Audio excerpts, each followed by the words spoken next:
안녕하세요. 건강매거진 3부의 장정원입니다. 국민건강보험공단 자료에 따르면 50견 같은 어깨질환자가 연평균 3.4% 증가하고 있다고 하는데요. 이 수치는 점점 더 늘어나고 있다고 합니다. 어깨 통증으로 고통받으시는 분들 정말 많은데요. 오늘은 이런 분들을 위해서 어깨 통증의 원인과 또 치료법 자세히 알아보는 시간을 마련해봤습니다. 자, 오늘 저희 방송을 함께 하시면서 궁금한 점이 있으신 분들 전화를 해주시면 저희가 상담을 또 바로 해드리겠습니다. 02-6676-0114번으로 여러분의 전화 기다리고 있을게요. 자, 오늘은 정형외과 전문의 김슬기 원장님과 함께하도록 하겠습니다. 원장님 안녕하세요. 네, 안녕하세요. 네, 반갑습니다.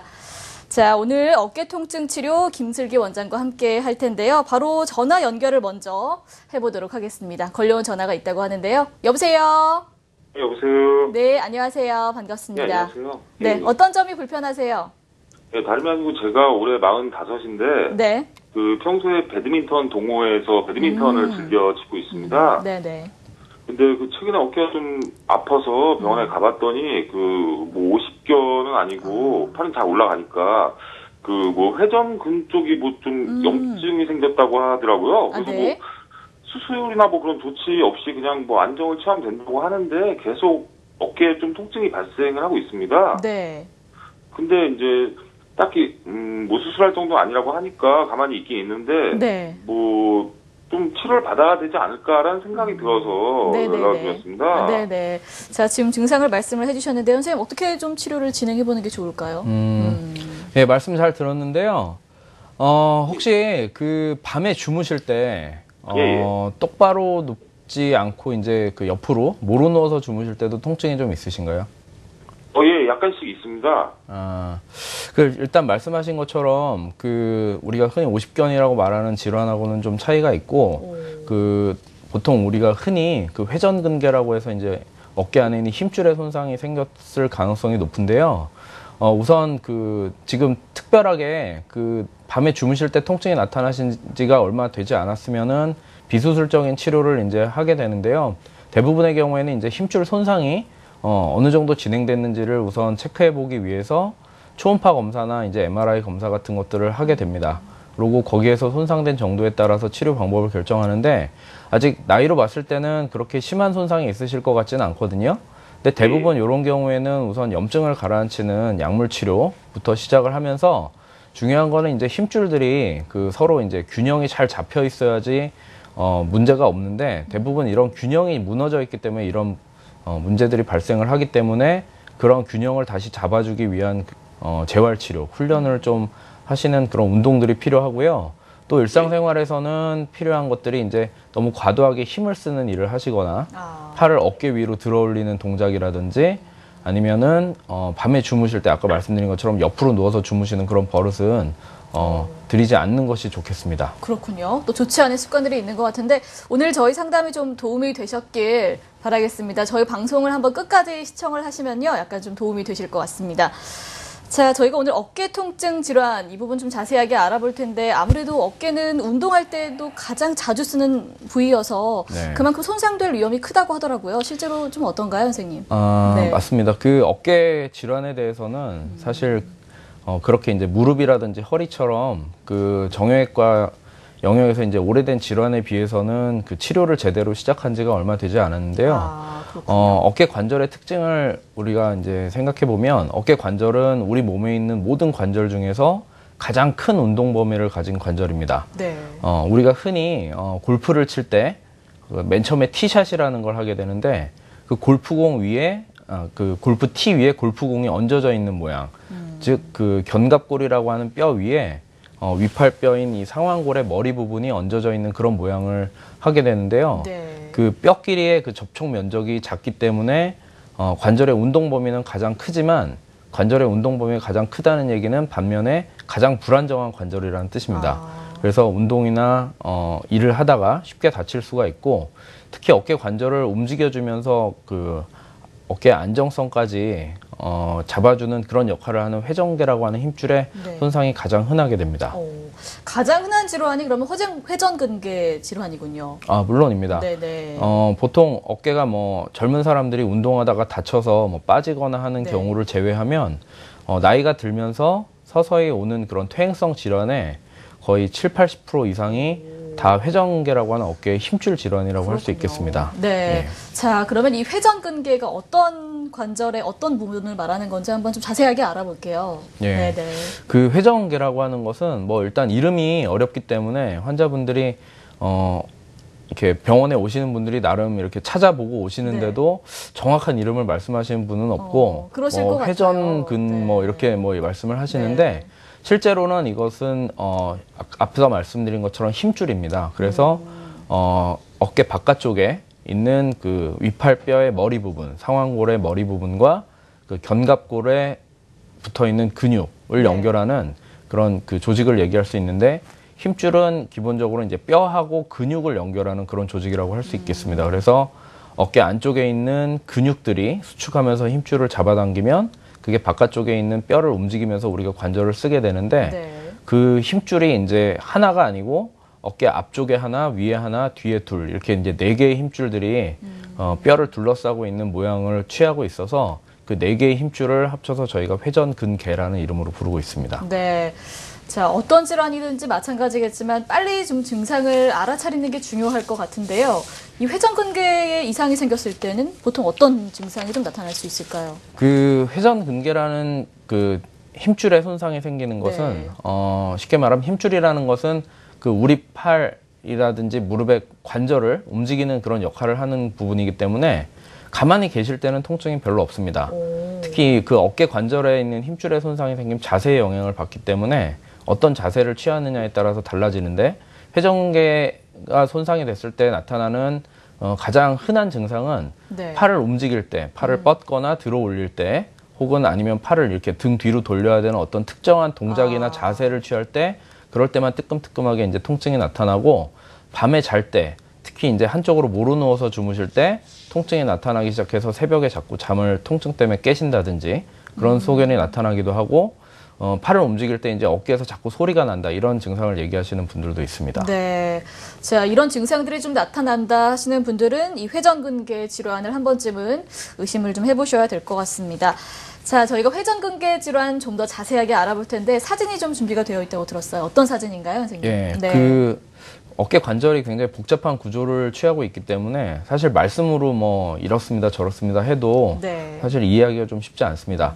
제가 오늘 가지고 나온 것은 그 어깨 관절 안에 있는 회전근개 질환에 관련된 그런 MRI하고 그리고 이제 관절 내시경으로 직접 그 들여다봤을 때 어떤 식으로 보이는지 소견을 좀 가지고 왔는데요.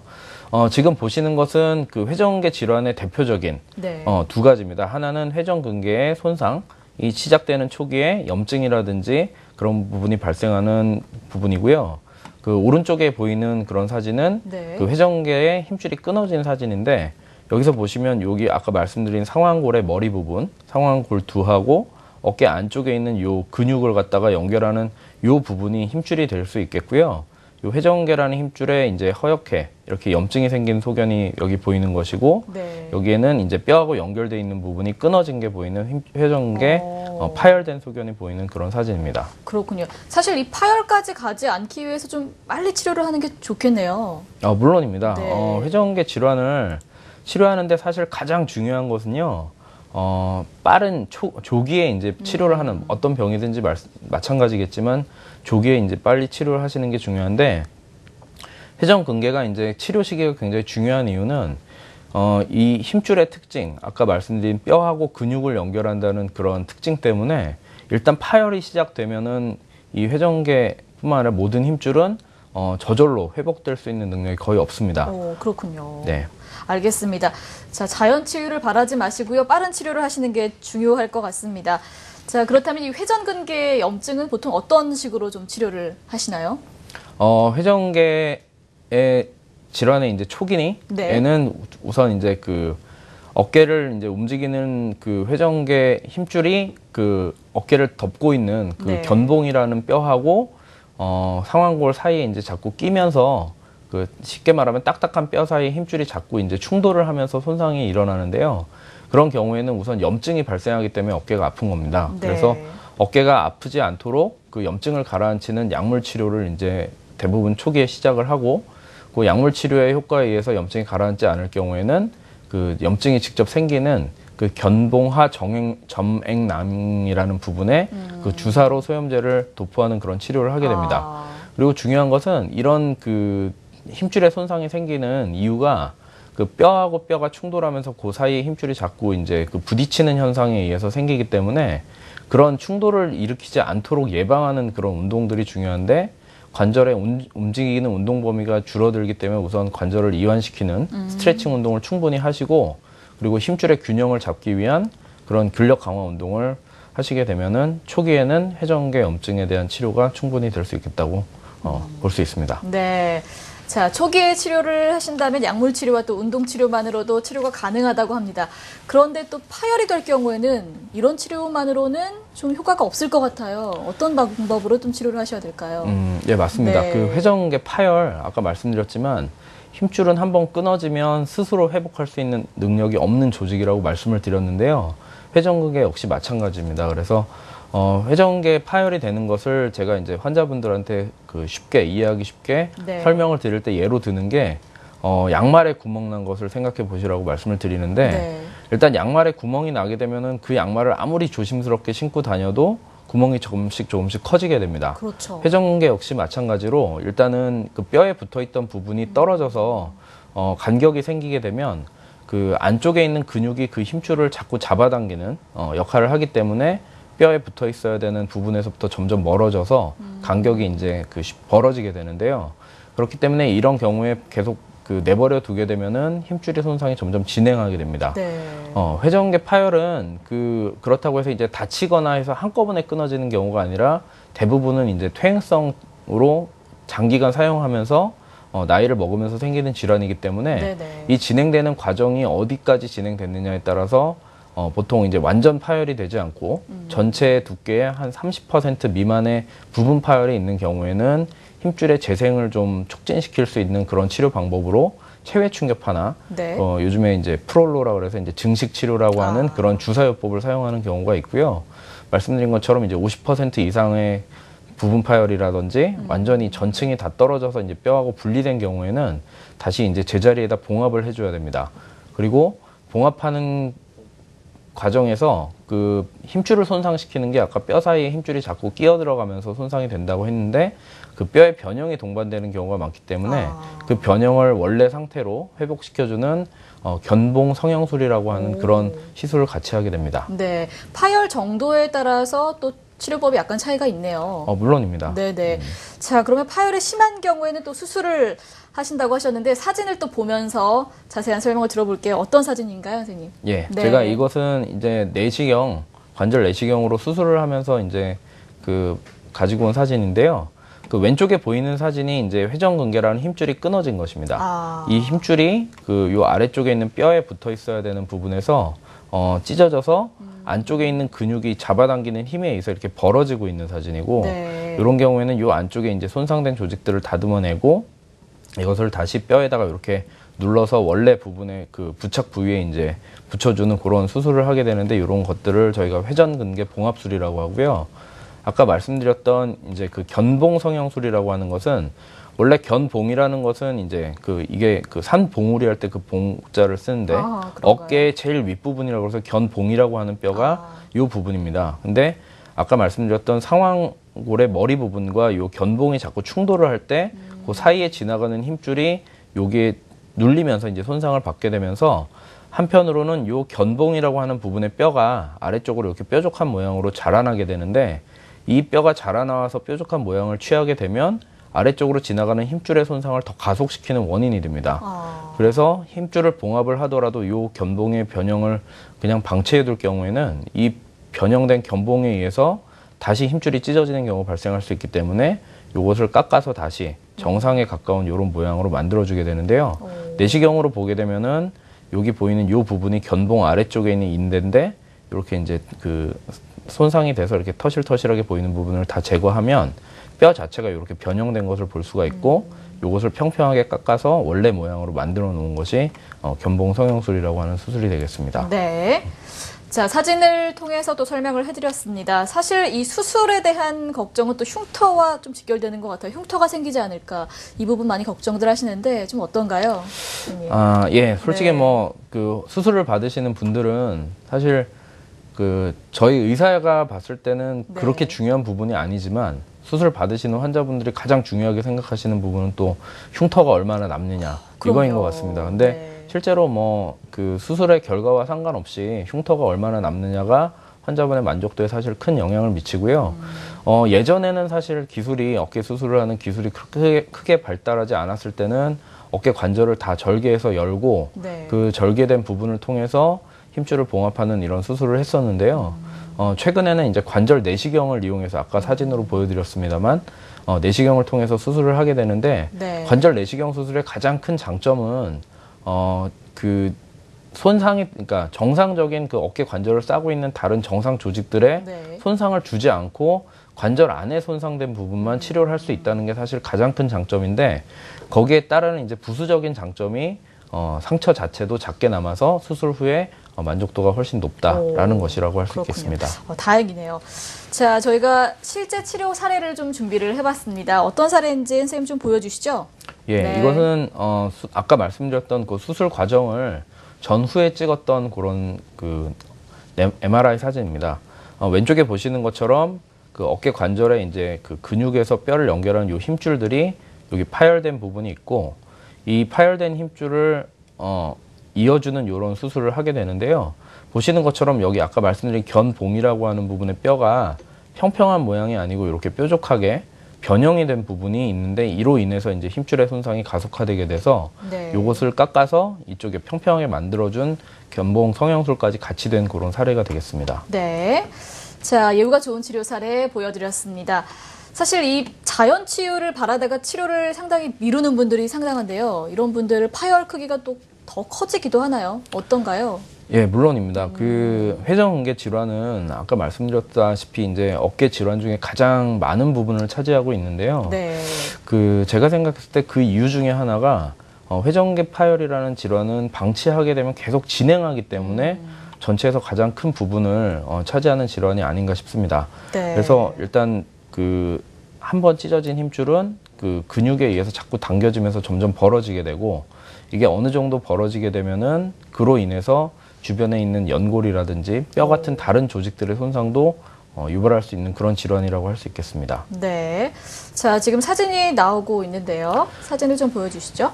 예. 그 지금 제가 가지고 온 사진은 같은 환자에서 회전근개 질환을 방치했을 때 어떤 식으로 진행되는지를 MRI를 통해서 이제 확인하기 위해서 제가 찍어놨던 자료를 가지고 온 것인데요. 이 환자는 맨 처음에는 이렇게 파열된 초기에는 끝부분에 약간 그 아직 네. 붙어있는 부분도 보이는 그런 부분 파열 소견을 보이고 있었습니다. 이 정도 됐을 경우에 저희가 이제 환자분의 통증이나 증상에 따라서 수술을 권유하게 되는데 네.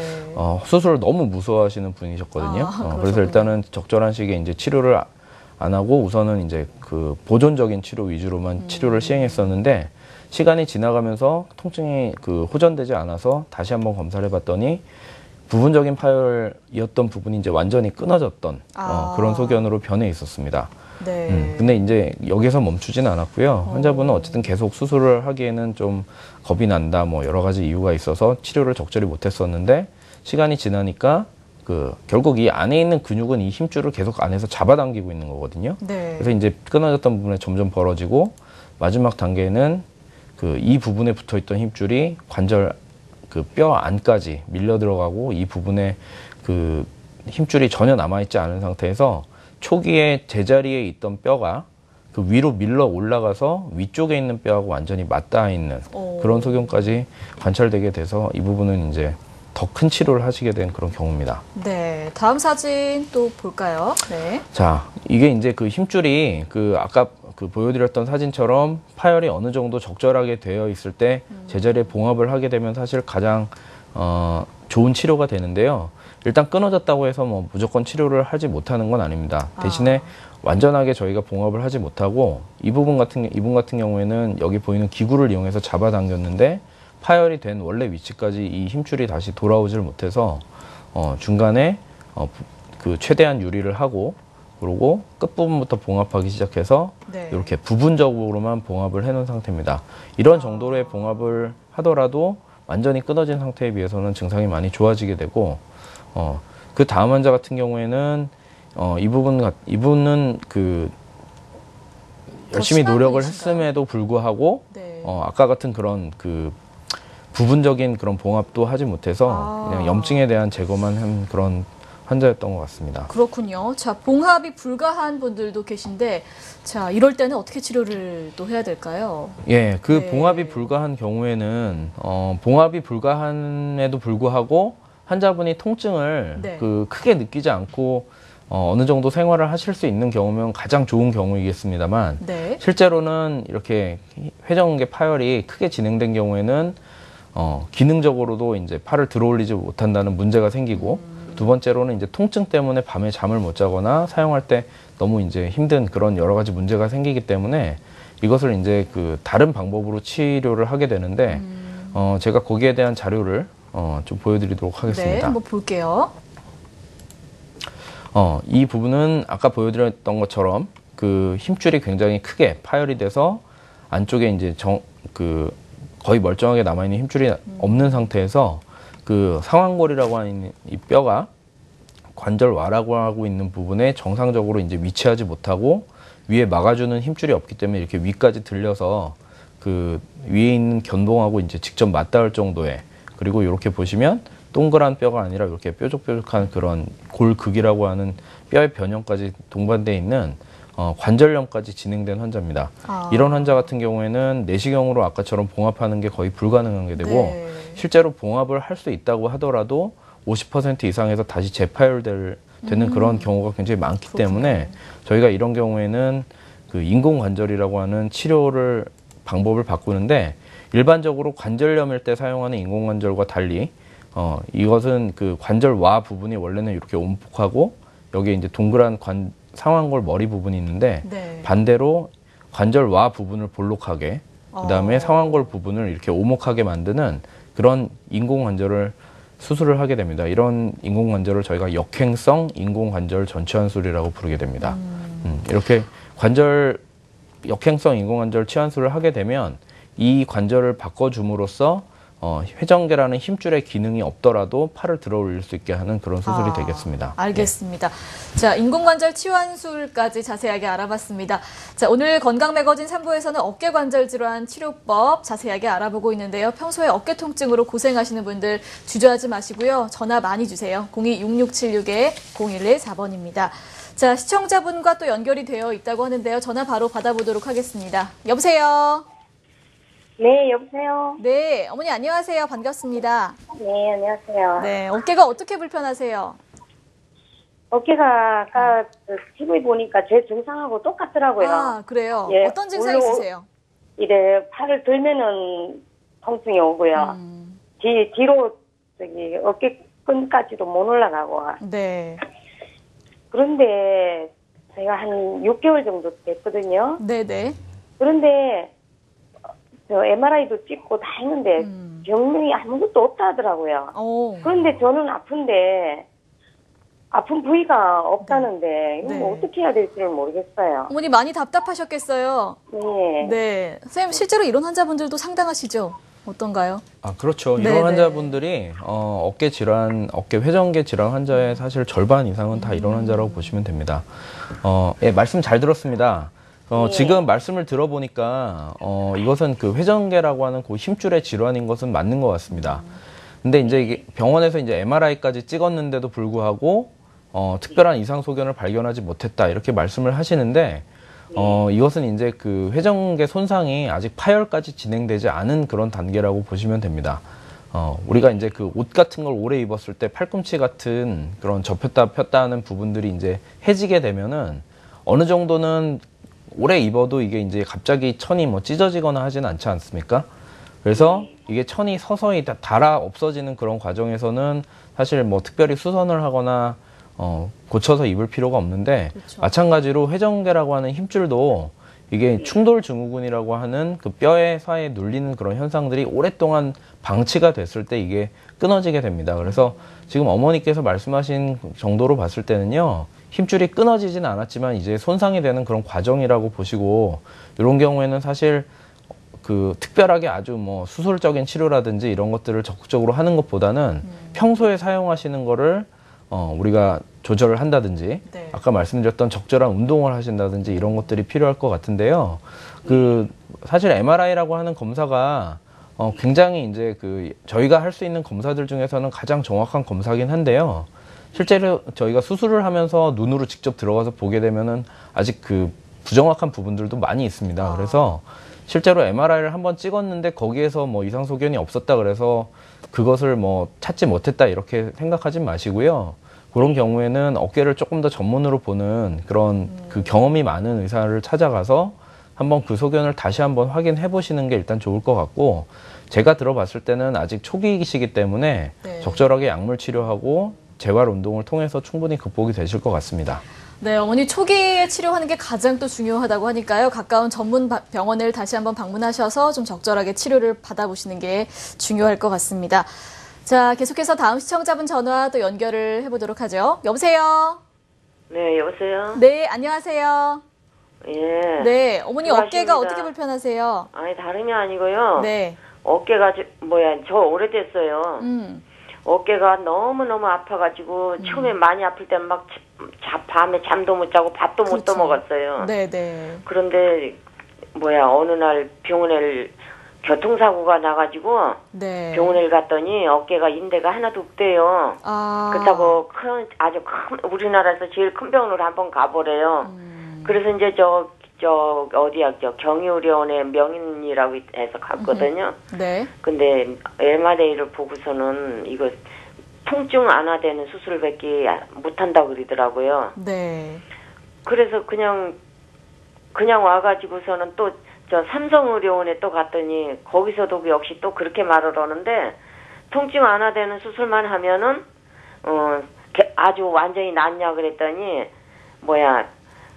사람에 따라서 더 아픈 사람이 있고 덜 아픈 사람이 있대요. 네. 아니, 그래서 만약에 더 아플 것 같으면까지 그냥 아픈 게 낫지 하고 수술 안 하고 지금 여태 그냥 있었어요. 알겠습니다, 어머니. 뭐 여러 가지 치료를 지금 시도하셨는데도 별로 효과가 없는 그런 상태신 것 같아요. 네, 그렇습니다. 이게 이제 그 회전근개 질환을 제가 설명드리면서 계속 그 초기에 발견을 해야 되고 시기를 놓치지 말고 적절한 치료를 해야 된다고 이제 자꾸 설명을 드리는 이유가 지금 말씀하신 이런 어머님 같은 경우가 생길 수 있기 때문에 그런 겁니다. 네. 지금 어머니께서 말씀하시는 걸 들어보면 그 회전근개라고 하는 질환이 힘줄이 파열된 그런 정도로 봤을 때는 거의 마지막 단계까지 가신 것 같은데요. 지금 마지막 단계까지 왔을 때 저희가 이제 할 수 있는 그런 수술 방법은 아까 제가 좀 전에 말씀을 드렸던 그 역행성 인공관절 전치환술이라는 그런 치료 방법이 있습니다. 근데 이 역시도 그 모든 환자한테 다 가능한 건 아니고요. 그 관절을 움직여주는 주변에 있는 다른 근육들의 상태가 어느 정도 양호한 상태가 되어야지만 이 수술을 할 수가 있는데, 일단 지금 대학병원 쪽에서 그런 식의 의견을 냈다고 하면은 제가 말씀을 들어봤을 때는 역행성 인공관절 전치환술을 권유를 했는데, 그 수술을 통해서 그 어깨 관절의 기능을 100% 되돌리지는 못한다, 이제 이런 식으로 설명을 하신 것 같거든요. 근데 우선 환자분께서 그 계속 통증을 느끼는 그런 상태라고 하면은 일단 어느 정도 통증을 완화시킬 수 있는 그런 치료 방법을 시도해 보시는 것도 좋습니다. 일단 어느 정도 통증이 가라앉아야 그 주변에 있는 근육이라든지 나머지를 이제 재활 훈련이나 이런 것들을 통해서 기능을 향상시켜서 회전근개라는 힘줄의 기능이 이제 부족한 것을 이제 메꿔줄 수 있는 그런 치료 방법을 우리가 쓸 수가 있는데, 우선 통증이 너무 심하게 되면은 그런 치료들 자체를 시도할 수가 없으니까요. 통증을 완화시키는 치료 방법을 시도하신 다음에 그 다음에 재활을 좀 충분히 더 하시는 게 필요하지 않을까 그렇게 생각을 합니다. 네, 저희도 좀 안타까운 마음이 큰데요. 자, 오늘 저희 상담이 좀 도움이 되셨기를 바라겠습니다. 자, 계속해서 어깨 관절 질환 좀 알아볼게요. 아무래도 가장 많은 분들이 흔히 아는 질환이 아무래도 오십견이라고 하는데, 이 오십견이 정확한 명칭은 아니라고 들었어요. 어떤 이름인가요? 네, 맞습니다. 네. 그 어깨 질환도 뭐 다양하게 있는데 그 중에 가장 이제 유명한 질환이 오십견입니다. 네, 그 맞아요. 어깨에 어떤 병이 생기는지는 몰라도 오십견이라는 그런 병명을 모르시는 분들은 거의 없는데요. 네. 실제로 말씀드리는 것처럼 그 어깨 생길 수 있는 질환의 거의 70% 이상은 아까 말씀드렸던 그 회전근개라는 힘줄의 질환이고 나머지 질환 중에 그 다음으로 많은 질환이 우리가 흔히 말하는 오십견입니다. 네. 근데 오십견은 말씀드린 것처럼 이게 정확한 진단명은 아니고 네. 예전에 이것은 일본에 있는 의사들이 쓰던 그런 진단명입니다. 어깨에 대한 질환의 그 지식이 굉장히 부족했을 때 네. 어깨 통증을 유발하는 그런 환자들을 관찰을 해봤더니 대부분 이제 50대나 그 이상인 경우가 많았다라는 거에서 이제 유래를 했고요. 그게 우리나라로 들어와서 우리나라의 의사들도 역시 그 당시에는 뭐 크게 어깨에 대해서 아는 바가 없었기 때문에 오십견이라는 그런 병명을 많이 썼는데요. 요즘에 정확하게 이제 그 질환을 부르는 이름은 동결견 네. 혹은 전문적으로는 유착성 관절낭염이라는 이름으로 부르게 되고 동결견이라는 이름에서 이제 보시면은 눈치를 채셨겠지만 이것은 어깨가 굳어지는 병입니다. 그래서 그렇군요. 어깨 관절에 그 염증이 생기는 어떤 원인에 의해서 관절을 싸고 있는 그 관절낭, 그 관절을 싸고 있는 주머니에 염증이 퍼지면서 그 염증에 의해서 그 관절 주머니가 주변에 있는 다른 정상 조직들과 유착이 되면서 이제 운동 범위가 줄어드는 그런 병인데요. 저희가 내시경으로 봤을 때 소견을 보면서 설명을 드리면 위쪽에 있는 요 사진 두 개는 정상 관절에서 봤을 때의 관절 소견입니다. 네. 여기에 관절와가 있고 요 주변에 이제 그 보이는 요 부분이 관절을 싸고 있는 관절낭이라는 부분인데 이게 염증이 생기게 되면은 이런 식으로 그 불긋불긋한 염증이 생기고 이렇게 이제 충분한 관절 간격이 보이지 않고 관절 사이에 이제 뼈하고 뼈 사이 간격이 줄어드는 소견이 보이게 되고 이거는 다른 각도에서 찍어봤던 것인데 네. 역시 관절을 싸고 있는 주머니 쪽에 이렇게 염증 소견들이 있는 그런 소견을 보이면 우리가 오십견이라고 동결견이라고 진단을 하게 되겠습니다. 네. 계속해서 다음 사진 또 볼까요? 예, 이것은 이제 MRI에서 보는 소견인데요. 그 동결견이라고 하는 병은 크게 1차성 네. 동결견과 2차성 동결견이라고 하는 건데 1차성이라는 것은 말 그대로 다른 부분의 손상 없이 어깨가 염증이 생기는 원인에 의해서 점점 그 관절의 간격이 줄어드는 그런 부분을 말합니다. 네. 정상 MRI에서는 그 이렇게 견갑골이라고 하는 뼈하고 상완골이라는 뼈를 싸고 있는 관절낭이 주머니가 보여서 이렇게 뼈 사이에 이렇게 늘어져 있는 그런 이제 관절 주머니가 이렇게 충분한 공간을 가지고 있는 게 보이는데 여기에 보이는 사진에서는 그 관절을 싸고 있는 주머니에 그 공간이 전혀 보이지 않습니다. 이렇게 뼈에 밀착되어 있는 것들이 보이게 되는데 여기도 마찬가지고 네. 이런 경우에는 우리가 동결견이라고 하는데 그 보시는 바와 같이 힘줄이라든지 다른 부분에는 전혀 이상이 없기 때문에 이런 경우에는 1차성 동결견, 1차성 유착성 관절낭염이라고 하고요. 두 번째로 보여드릴 것은 이것은 보통 다른 원인에 의해서 네. 염증이 발생하고 이로 인해서 관절이 굳어지는 2차성 동결견을 얘기하는 건데 여기서 보시면은 아까 보여드렸던 회전계라는 힘줄이 원래 있던 부분에서 떨어져서 이렇게 파열된 소견이 같이 관찰되게 되고 이런 부분에 의해서 염증이 발생해서 그것들이 관절을 싸고 있는 주머니에 유착을 유발해서 이렇게 공간을 없애버림으로 인해서 관절의 운동 범위가 줄어들게 되는 그런 병이 되겠습니다. 네. 자, 오십견 자세하게 알아보고 있는데 사실 회전근개 질환과 통증 부위가 비슷하기 때문에 이 두 질환을 좀 헷갈려 하시는 분들이 또 계실 것 같아요. 차이가 좀 있을까요? 어떤 차이가 있을까요? 예, 네. 이것은 사실 그 환자분들이 직접 본인의 증상을 보고 네. 이게 이제 회전계 질환이다, 이게 동결견이다, 오십견이다 이렇게 구별하는 건 사실 쉽지는 않은데 그럴 것 같아요. 사실은 그것보다 더 그 흔한 것은 환자분들이 본인이 아픈 게 이게 어깨인지 목인지도 사실 구별하기가 힘듭니다. 네네. 그러니까 어깨에 있는 질환을 갖다 구별하는 건 쉽지는 않은데 몇 가지 이제 차이점을 좀 알려드리면 회전계 질환은 아까 어깨를 움직이는 힘줄 자체가 손상이 된 것을 얘기한다고 했는데 힘줄이라는 건 관절을 움직이는 그런 역할을 하기 때문에 네. 관절을 움직일 수 있습니다. 그래서 회전계 질환은 관절을 움직일 수 있어서 팔을 들거나 돌릴 수 있는데 힘줄이 손상된 부분에 자극을 받는 그런 순간, 즉 뭐 팔을 뻗는다든지 팔을 들어 올린다든지 하는 그런 어떤 특정한 자세나 동작에서 갑자기 이렇게 뜨끔하는 그런 통증이 나타나는 경우에는 회전계 질환을 의심을 해볼 수가 있고요.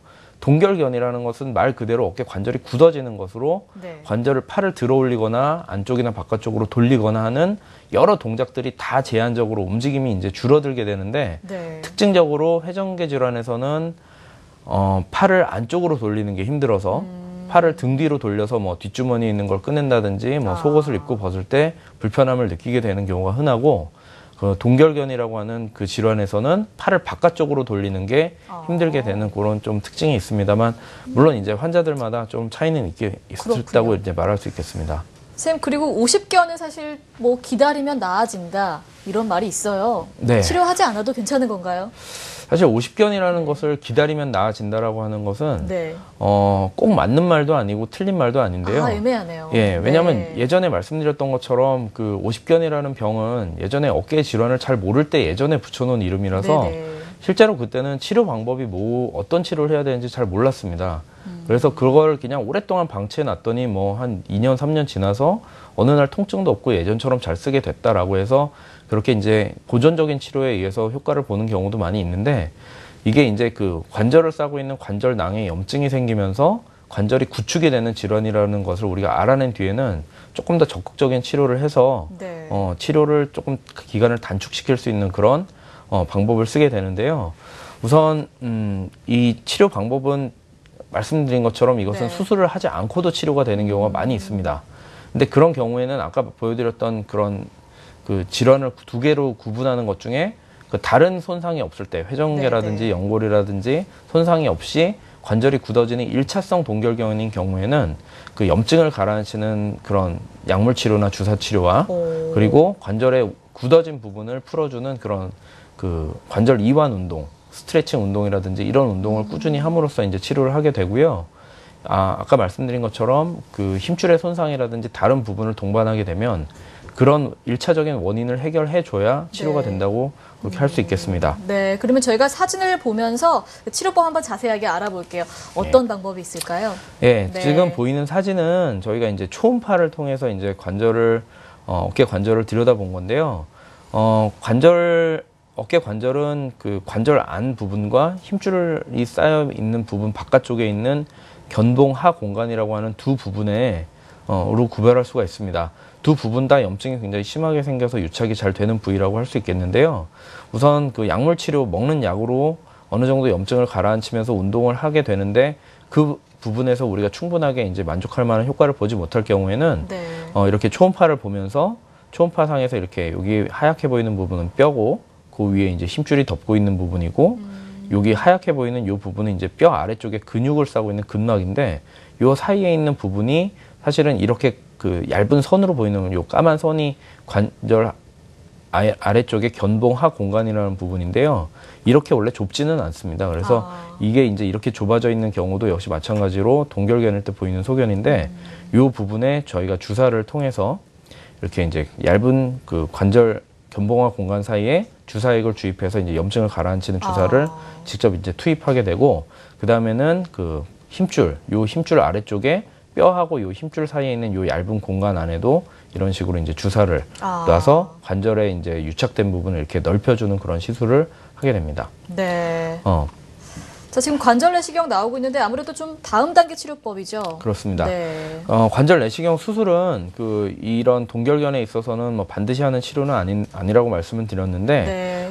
장기적으로 그 약물 치료나 운동 치료를 꾸준히 했음에도 불구하고 보존적 치료가 실패하거나 아니면 관절이 너무 심하게 굳어져서 관절 자체가 아예 움직이기 어려운 경우, 쉽게 말하면 뭐 머리를 빗는다든지 뭐 양치질이나 식사를 할 때 이제 그런 도구를 사용한다든지 네. 옷을 입고 벗는 것조차도 힘든 상태. 네. 그리고 아까 말씀드린 그런 회전계라든지 하는 그 다른 그 손상이 동반되어 있는 경우에는 저희가 이제 내시경 수술을 통해서 치료를 하게 되는데, 내시경 수술을 통해서 이제 동결견을 치료할 때는 이렇게 유착돼 있는 그 관절 안으로 내시경을 밀어 넣어서 보이는 이런 염증 소견들을 제거를 하고, 그러고 제거된 부분에 유착된 그런 관절낭을 그 도구를 이용해서 이렇게 그 박리를 해서 이제 넓혀주는 그런 치료를 같이 하게 됩니다. 네.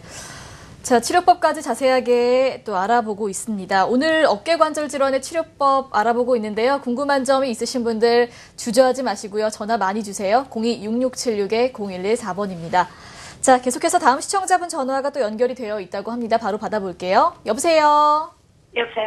네, 어머니 안녕하세요. 네네. 네, 어깨가 어떻게 불편하세요?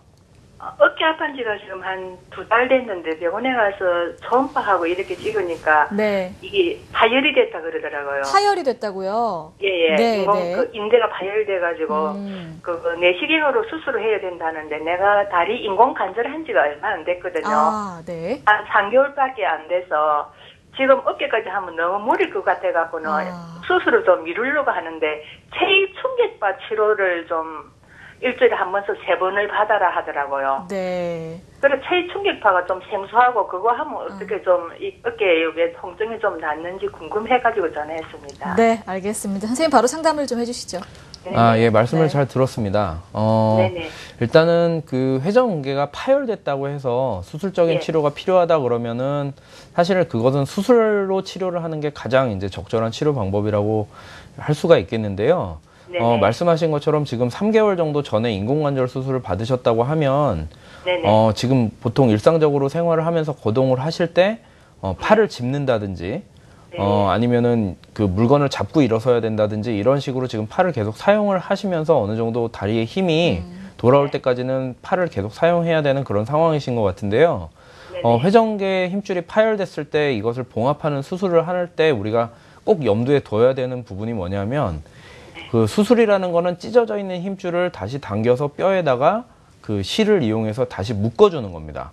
쉽게 말해서 힘줄이 뼈랑 직접 봉합하는 그 순간에 아물게 되는 게 아니라 그 이후에 힘줄하고 뼈가 서로 자기가 아물어야 이제 그 회전근개 파열이 이제 치료가 되는 거라고 볼 수가 있겠는데 보통 그렇게 파열된 힘줄을 봉합했을 때 그게 완전히 아물어서 어느 정도 힘을 쓰거나 했을 때 버틸 수 있게 되려면 최소한 3개월에서 4개월 정도의 시간이 필요하거든요.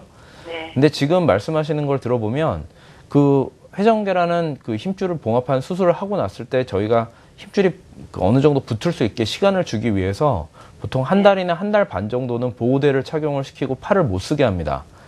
근데 그렇게 팔을 못 쓰게 하는데도 일상생활에 불편함이 없이 어느 정도 다리를 쓸 수 있을 정도로 환자분 본인이 회복이 됐다고 생각을 하시면 그 수술을 할 수가 있는 거고요.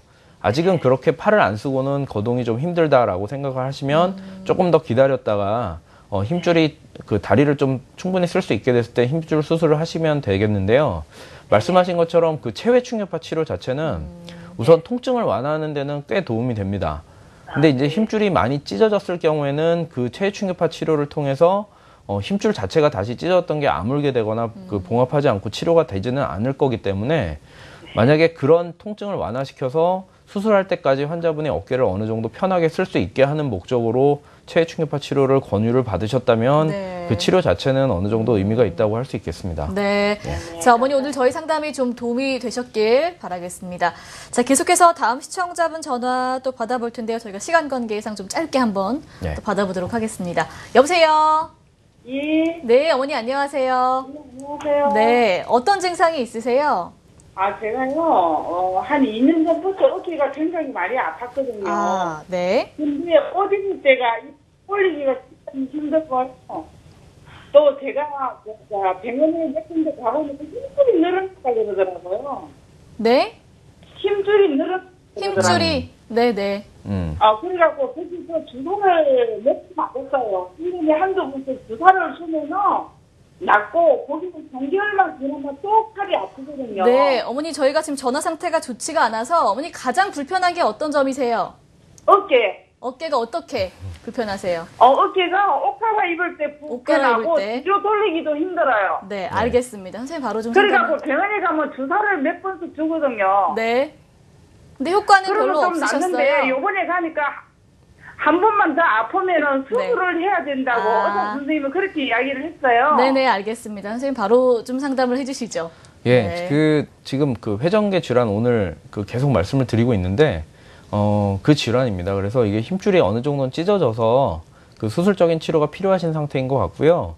그 주사 치료를 하게 해서 이제 그 소염제 주사를 통해서 염증을 가라앉히면서 통증을 완화시키는 치료를 여태까지 시간을 좀 끌긴 했는데 그 의사 선생님께서 아마 파열이 이제 계속 진행이 되고 있기 때문에 더 이상은 수술을 미루면 안 될 것 같다라고 이제 설명을 들으신 것 같은데 환자분께서 좀 시간을 내서 수술적인 치료를 하는 걸 고려해 보시는 게 좋겠습니다. 알겠습니다. 자, 오늘 저희 상담이 도움이 되셨길 바라겠습니다. 오늘 저희가 회전근개 질환 알아봤고 또 동결견까지 알아봤는데 어깨 질환 종류가 상당히 또 다양하다고 들었어요. 이번에는 어떤 질환 한번 또 알아볼까요? 예, 어깨 네. 질환의 종류는 다양하지만 그 대표하는 질환은 크게 세 가지로 3대 질환이라고 하는데 네. 회전근개 파열, 그리고 이제 동결견, 그리고 마지막이 그 석회화 건염이라고 하는데 이 질환도 꽤 많은 환자분들이 그 이름을 들어서 알고 계신 그런 네네. 병입니다. 석회화 건염이라고 하면 이것은 이제 엑스레이를 통해서 우선 진단할 수 있는 어깨 어깨 질환이라고 하겠습니다. 보시는 바와 같이 그 위에 있는 견봉과 그 상완골의 머리 사이에 힘줄이 지나가야 될 공간에 이렇게 하얗게 보이는 석회질이 침착된 것이 보이는데 엑스레이상에서 이런 것들이 보이고 통증이 있다 그러면은 이것은 석회화 건염이라고 저희가 판단을 할 수가 있겠습니다. 네. 다음 사진 또 볼게요. 예, 그 석회화 건염은 사실 이것은 굉장히 좀 운이 좋아서 이렇게 저희가 촬영할 수 있었는데요. 네. 처음에 생기는 그 과정에서 그 석회가 생기는 초기에는 사실 통증이 없기 때문에 이렇게 이제 그 점점 성장하는 그 석회를 발견하기는 어렵고 환자분이 통증을 느껴서 병원에 올 때쯤 되면은 사실은 이렇게 큰 석회가 있는 경우에 발견되는 경우가 더 많이 있습니다. 네. 이 환자분 같은 경우에는 석회화 건염에 대한 보존적 치료를 하는 과정에서 점점 더 시간이 지나면서 석회가 이렇게 커진 것을 저희가 관찰할 수 있는 그런 환자였던 것 같습니다. 네. 다음 사진 또 있나요? 자, 이것은 이제 그 석회화 건염에 대한 것을 엑스레이, MRI, 그다음에 관절 내시경 소견으로 다 보여드리는 건데요. 이렇게 이제 그 아까 말씀드렸던 힘줄 안에 생성이 되게 되는데 엑스레이 상에서 이렇게 하얗게 보이는 소견이 그 MRI를 찍어 봤을 때는 이렇게 까맣게 뼈하고 비슷한 정도의 강도의 이런 까만 소견으로 보이게 되고 실제로 이제 관절 내시경을 들여다 보게 되면은 힘줄 안에 석회가 생겼는데 이 경우에는 사실 힘줄을 어느 정도 뚫고 그 네. 석회가 이제 바깥의 부분까지 이제 흘러나온 경우가 되겠습니다. 알겠습니다. 저 석회화 건염 또 알아보고 있는데 어떻게 치료를 좀 하시나요?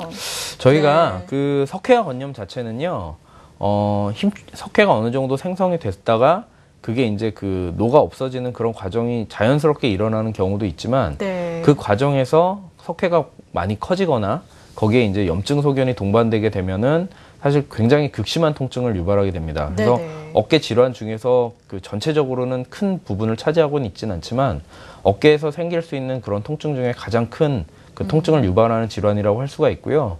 그 석회 자체가 이제 녹아 없어지는 과정에서 주변에 있는 물을 흡수하면서 팽창하게 되는데 그런 경우에 이제 굉장히 통증이 심해지게 되고 네. 그 경우에 힘줄이 약한 부분을 통해서 이제 힘줄이 파열되거나 하면서 그게 밖으로 흩어져 나오고 그게 갑자기 이제 염증을 심하게 유발하게 되면은 환자분들이 밤에 주무시다가 통증 때문에 뭐 두어 시간 이내에 생긴 통증이 갑자기 심해져서 네. 응급실을 찾을 정도로 굉장히 통증이 심하게 느껴지는 그런 질환이라고 할 수 있습니다. 네.